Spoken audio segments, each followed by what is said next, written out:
Ce nouveau cas d'antisémitisme des passagers juifs qui ont reçu lors d'un vol entre Buenos Aires et Madrid, vol de la compagnie espagnole Iberia, des plateaux repas, vous le voyez à l'image et je le décris pour les auditeurs d'Europe 1, plateau repas où l'on voit effectivement une inscription marquée Free Palestine, voilà, à destination des passagers juifs, puisque ces plateaux de repas étaient des plateaux cachers.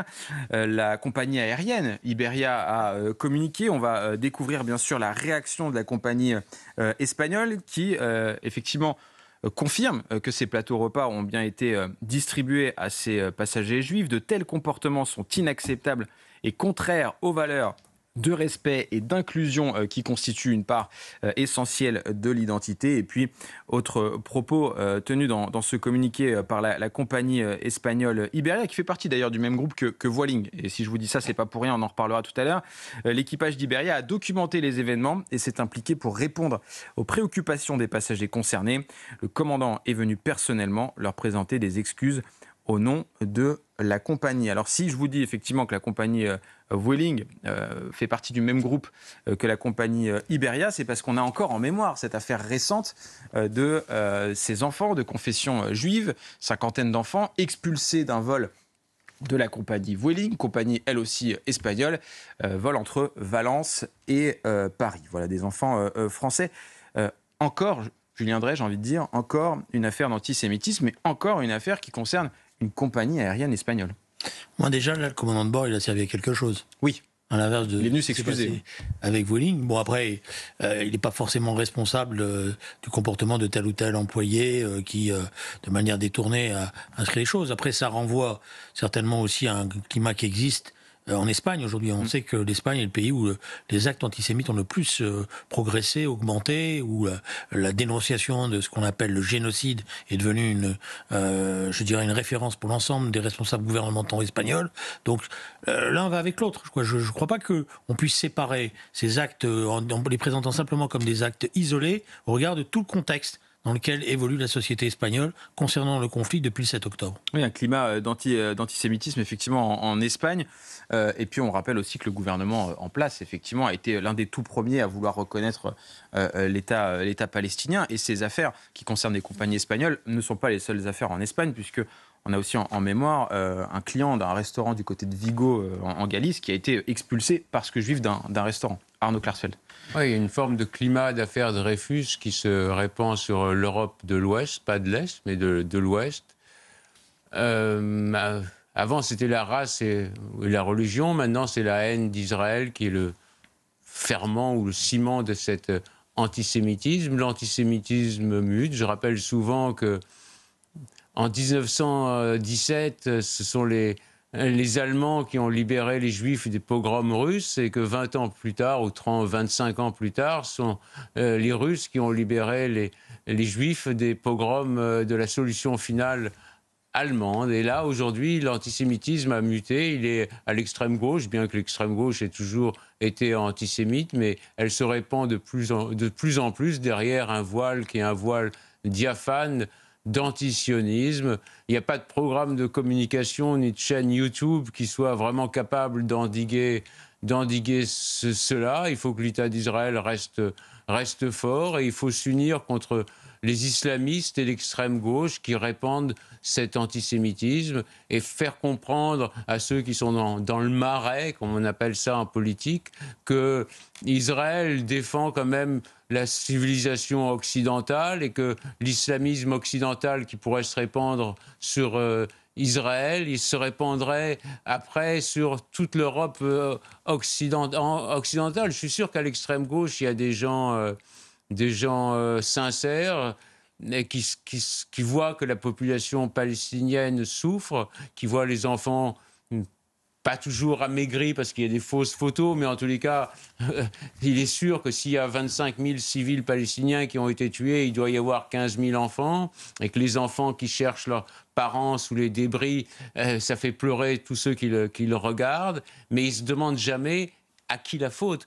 Ma mère était sous les bombes à Berlin. On n'a pas accusé les Alliés qui bombardaient aveuglement les villes de Hambourg ou de Dresde et qui causaient 10 000 morts civils dans une soirée sans prévenir auparavant. Bon, Israël fait ce qu'il peut. Les guerres sont barbares. Il n'y a pas de pureté des armes. J'entends parfois parler de pureté des armes.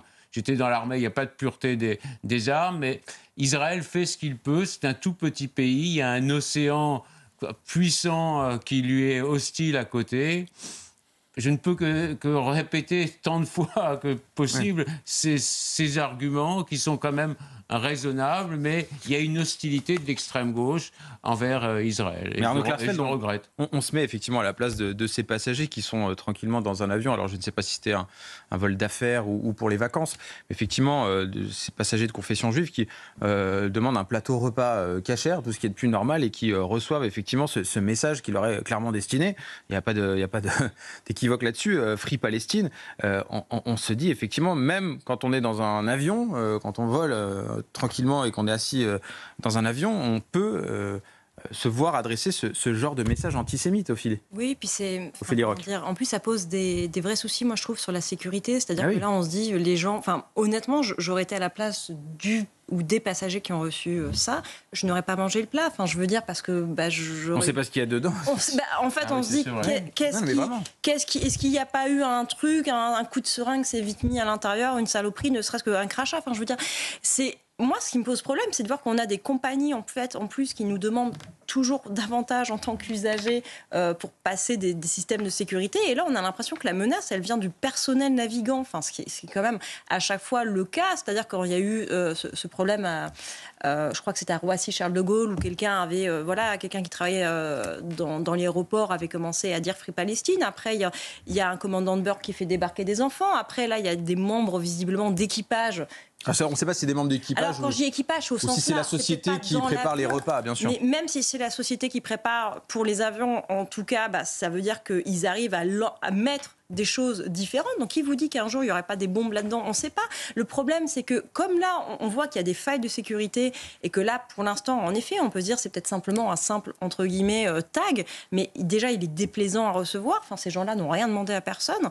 Et puis, en plus, ça pose des vrais problèmes de failles sécuritaires. Enfin, moi, je comprends l'émoi de ces personnes et l'indignation qu'elles ont pu ressentir en se disant mais on est marqué, c'est-à-dire que si après maintenant quand vous prenez l'avion vous dites mon Dieu mon nom fait qu'on sonne juif. Oui, c'est ça.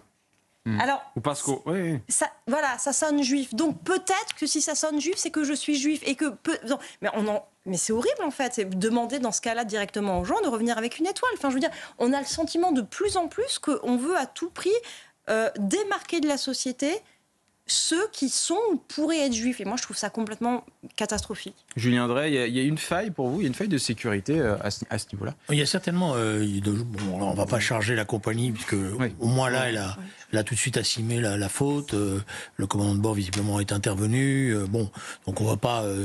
en plus, c'est des sous-traitants, souvent, qui préparent ces plateaux, donc ce n'est pas forcément la compagnie directement, parce qu'ils sont alimentés par des entreprises, sont souvent des entreprises sous-traitantes. Donc là, il va falloir qu'il y ait une enquête et qu'ils découvrent ce qui s'est passé. Moi, je voudrais juste préciser, moi, ça ne me gêne pas qu'on dise Free Palestine. Mais j'ajoute juste Wizaout Hamas. Parce que, donc sans le Hamas. Voilà, avec mon mauvais anglais, mais comme il y a un professeur. Ceux qui ne sont pas anglophones. Voilà. Non, mais je veux dire, pourquoi? Parce que depuis des mois, on a l'impression qu'il y a d'un côté ce qu'ils ont appelé l'État génocidaire, dont on oublie qu'il est rentré en guerre qu'après le 7 octobre, et c'était pas n'importe quoi le 7 octobre, quand on a vécu ces heures et ces viols massifs, ces destructions, ces assassinats. Bon, c'était un État qui ne cherchait pas la guerre au point de départ, avec le fait en plus que la plupart de ceux qui ont été visés par les attentats du 7 octobre étaient des juifs qui voulaient justement la paix et qui travaillaient y compris en direct avec le Gaza, qui a employé les ouvriers de Gaza, qui cherchait à faire... Voilà, donc c'est un État qui a été obligé de se défendre défendre, de se protéger. Mais ce qui est vrai, c'est que la communication qui s'est installée, et c'est ça qui est regrettable, qu'un certain nombre de ceux qui dirigent ce monde aient repris à leur compte cette communication qui avait un sens, c'est-à-dire effectivement d'essentialiser. Donc la question, c'est plus simplement l'État d'Israël, c'est les Juifs en général, indépendamment y compris de ce qui se passe, des contestations, des discussions qu'il peut y avoir en Israël. Et donc désormais, le Juif est devenu le responsable de tout. Voilà. Donc ça, c'est, je dirais, et c'est en ce sens-là qu'il y a une forme de victoire idéologique qui a été remportée, malheureusement, par ceux qui ont fait cette communication. C'est-à-dire, ils ont déclenché une campagne mondiale dans laquelle se sont impliqués un certain nombre d'États, de chefs d'État, et la conséquence de cela, pour ces chefs d'État, c'est cela. C'est-à-dire qu'il y aura, parce que malheureusement, la logique qui est en train de se mettre en mouvement, va faire qu'il y aura des lynchages.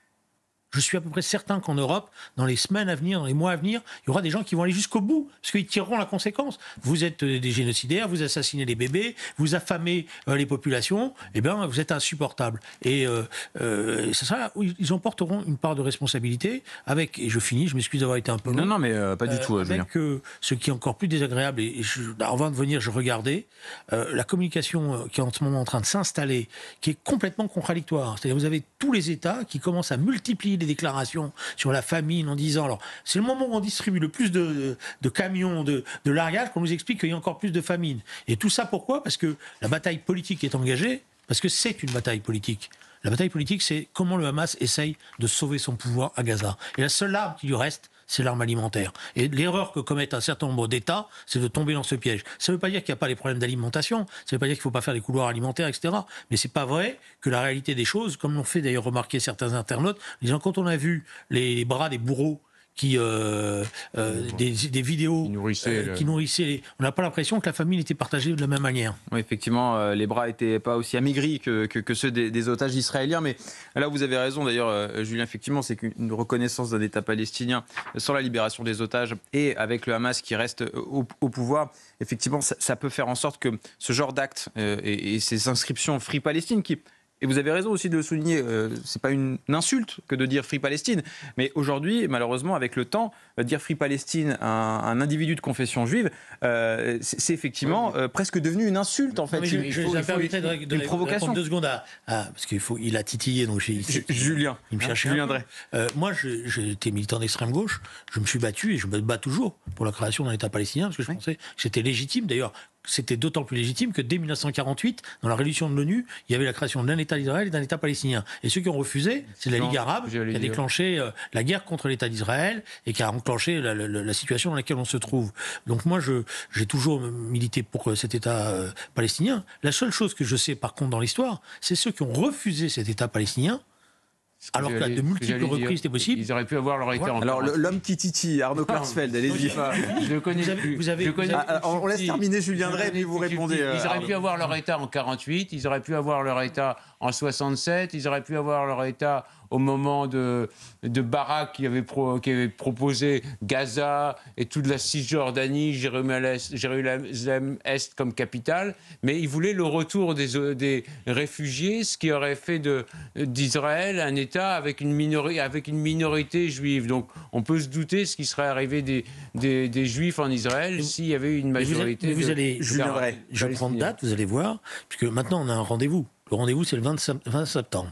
L'Assemblée générale des Nations unies, ou un certain nombre emmenés par la France, des d'États. Vous allez voir que plus on va approcher, plus le cahier des charges va augmenter. Parce qu'à chaque fois qu'on approche de la proximité de la création de l'État palestinien, les directions des mouvements palestiniens rajoutent des conditions nouvelles. Et ils savent que ces conditions nouvelles sont insatisfaisantes, et donc ça va pouvoir continuer. Parce que la vérité, malheureusement, c'est qu'on n'a pas eu encore, jusqu'à maintenant, depuis 50 ans, une direction ou des dirigeants palestiniens qui disent on accepte le partage, il y aura un État israélien, et nous vivrons à côté de cet État israélien. Allez,